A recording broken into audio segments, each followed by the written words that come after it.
के 4 ऐसे राज्य हैं जहां पर शराब बंदी हुई है और उन 4 राज्यों में सबसे पहला नाम गुजरात का है। गुजरात में 1960 में शराब बंदी हुई थी। गुजरात के बाद नागालैंड, नागालैंड के बाद मिजोरम, मिजोरम के बाद बिहार की बात आती है। बिहार में 2016 में शराब बंदी हुई।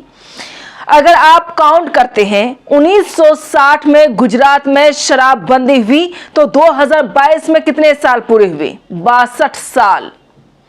2016 में बिहार में शराब बंदी नीतीश कुमार ने की तो 2022 में कितने साल हुए? 6 साल। 60 साल या 6 साल मायने नहीं रखता, मायने ये रख रहा है कि आखिर शराब की वजह से कितने लोगों की मौतें हो रही हैं। ज्यादा पीछे नहीं जाना आपको। मैं सबसे ज्यादा अगर मौत की बात करती हूं गुजरात में तो 2008 में 150 लोगों की मौत जहरीली शराब की वजह से हुई थी।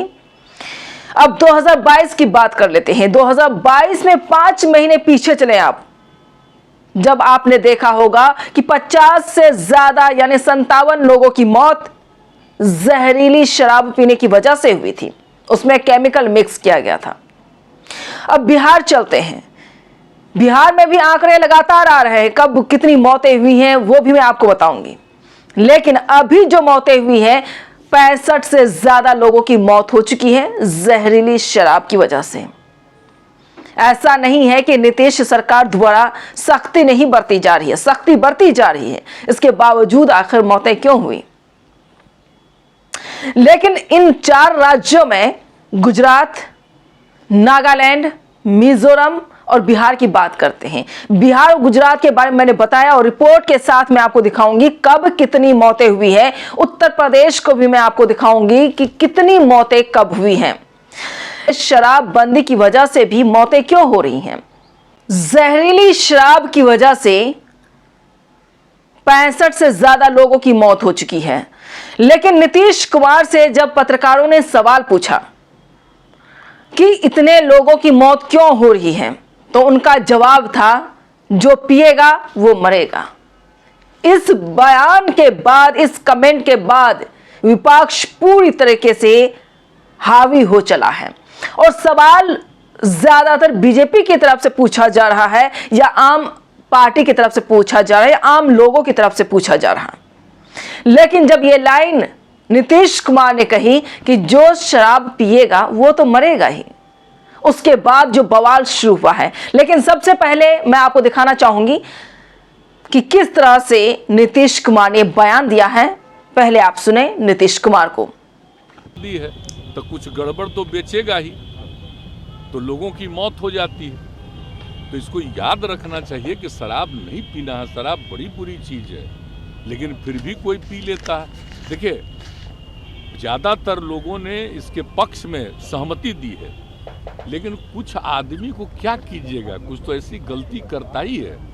तब उसके बाद पिछली बार भी याद है ना, जहरीली शराब से मर गया तो कोई कहा कि इनको मिलना चाहिए कंपल्सरी के। वाह, जो शराब पिएगा वो तो मरेगा ही। ये तो उदाहरण ही सामने है कि पियोगे तो मरोगे, यही तो बात है। तो इसीलिए अब इसके बारे में तो दुख प्रकट करना चाहिए और उन जगहों पर जा करके समझाना चाहिए। आप देख रहे हैं ना, हम कितना बड़ा अभियान चलाए, समाज सुधार अभियान, और उसको अब नीतीश कुमार द्वारा दिया गया दूसरा बयान। अब दूसरा बयान सुने कि नीतीश कुमार ने क्या जवाब दिया है। आई क्राइम को रोकने के लिए कितना पहले से कानून बना हुआ, तब भी हत्या करता है ना, तो क्या कीजिए, कुछ तो आदमी गड़बड़ करता ही।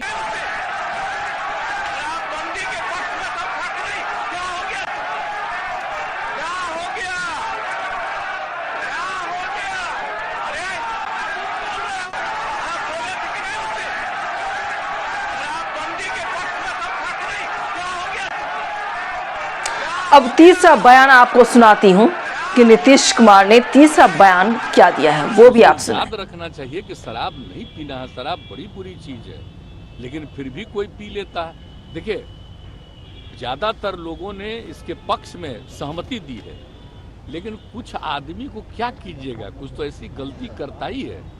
तब उसके बाद पिछली बार भी याद है ना, जहरीली शराब से मर गया तब कोई कहा कि इनको मिलना चाहिए कंपल्सन के बाद। जो शराब पिएगा वो तो मरेगा ही, ये तो उदाहरण ही सामने है कि पियोगे तो मरोगे, यही तो बात है।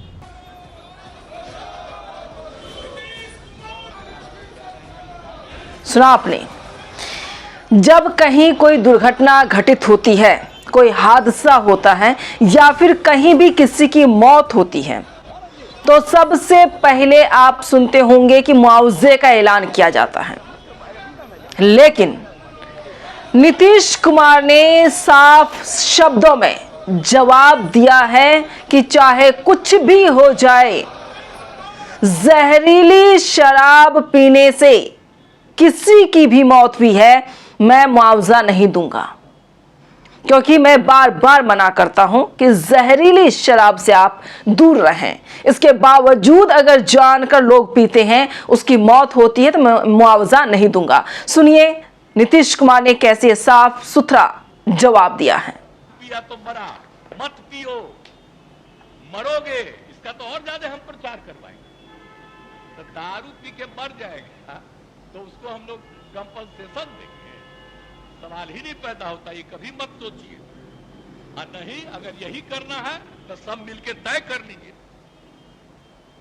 खूब कहिए कि शराब पियो, इसलिए ये सब बात ठीक नहीं है। पिएगा, गड़बड़ पिएगा, मरेगा। तो इसलिए इस बात का ध्यान रखिए, हम इससे आग्रह करेंगे।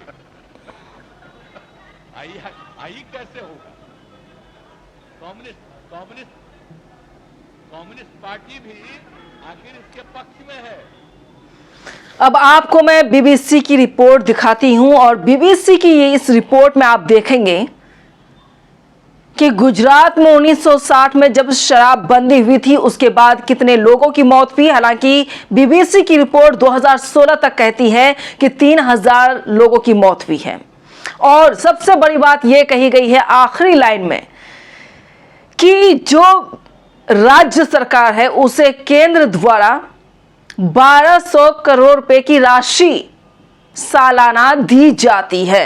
यह बीबीसी रिपोर्ट में सामने आया है, वो भी आपको दिखाएंगे। और वो सारी स्क्रीन पे आपको दिखा रहे हैं ताकि आप देखें कि गुजरात में या फिर आप यूं कहें बिहार में कितने लोगों की मौतें हुई हैं। अगर मैं 2020 से बात करूं, ज्यादा दूर नहीं चलते, 2020 में बिहार में 9 लोगों की मौत जहरीली शराब पीने की वजह से हुई। 2019 में भी 9 लोगों की मौत जहरीली शराब पीने की वजह से हुई है। और 2018 में भी जहरीली शराब पीने से बिहार में 9 लोगों की मौत हुई। वहीं 2017 में 8 लोगों की मौत जहरीली शराब पीने की वजह से हुई है। और 2022 में 65 से ज्यादा लोगों की मौत जहरीली शराब पीने की वजह से हुई है। और मैं यहां पर यूपी की भी बात करती हूं। हालांकि यूपी में शराब बंदी नहीं है, इसके बावजूद भी शराब की वजह से लोगों की मौतें हो रही हैं। यूपी में 5 महीने में 11 जिले और 96 लोगों की मौत, यानी 5 महीने में 11 जिले के अंदर 96 लोगों की मौत हो चुकी है जहरीली शराब पीने की वजह से। 2021 की ये रिपोर्ट मैं आपको बता रही हूं। वहीं अगर 2008 की बात यूपी की मैं कर रही हूं, अब यूपी पर आप नजर डालें। यूपी में 2008 में 16 लोगों की मौत जहरीली शराब की वजह से हुई। 2009 में 53 लोगों की मौत जहरीली शराब की वजह से हुई। 2010 में 62 लोगों की मौत जहरीली शराब की वजह से हुई। 2011 में यूपी में 13 लोगों की मौत हुई जहरीली शराब की वजह से। 2022 में 18 लोगों की मौत हुई। 2013 में 52 लोगों की मौत हुई। 2014 में 5 लोगों की मौत हुई है। और 2015 में 59 लोगों की मौत हुई है। और आपको लिए चलते हैं 2016 में 41 लोगों की मौत हुई है। 2017 में 18 लोगों की मौत हुई है। 2018 में 17 लोगों की मौत हुई है। ये आंकड़े मैं गुजरात, ये उत्तर प्रदेश और बिहार, ये रिपोर्ट में आपको दिखा रही हूं कि कितने लोगों की मौत कहां कहां पर हुई है। लेकिन अगर रिपोर्ट के मुताबिक सारी चीजें हम देखते हैं तो रिपोर्ट ये कहती है कि जहरीली शराब आखिर कहां से आती है।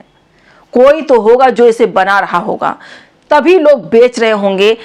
तो कभी कभी वर्दी की बात आती है, कभी कभी अधिकारियों की बात आती है, तो कहीं ना कहीं कोशिश करनी चाहिए। जब वाकई शराबबंदी आपने कर रखी है तो अपने अपने राज्य में, चाहे वो नीतीश कुमार हो या गुजरात सरकार हो, यूपी सरकार हो, उनको चाहिए कि हर जिले में नोडल ऑफिसर हो, हर जिले में आधिकारिक तौर पर कार्रवाई की जाए, ताकि जहां से तस्कर ये तस्करी करते हैं या जहां से भी शराब की सप्लाई की जाती है, बड़े पैमाने पर उस पर सख्ती बरती जाए और उसे सलाखों के पीछे रखा जाए। नहीं तो आम जन की मौतें यूं ही होती रहेंगी और न सरकार का कुछ इसमें खराब हो रहा है, बल्कि इसमें आम जनता की मौत हो रही है।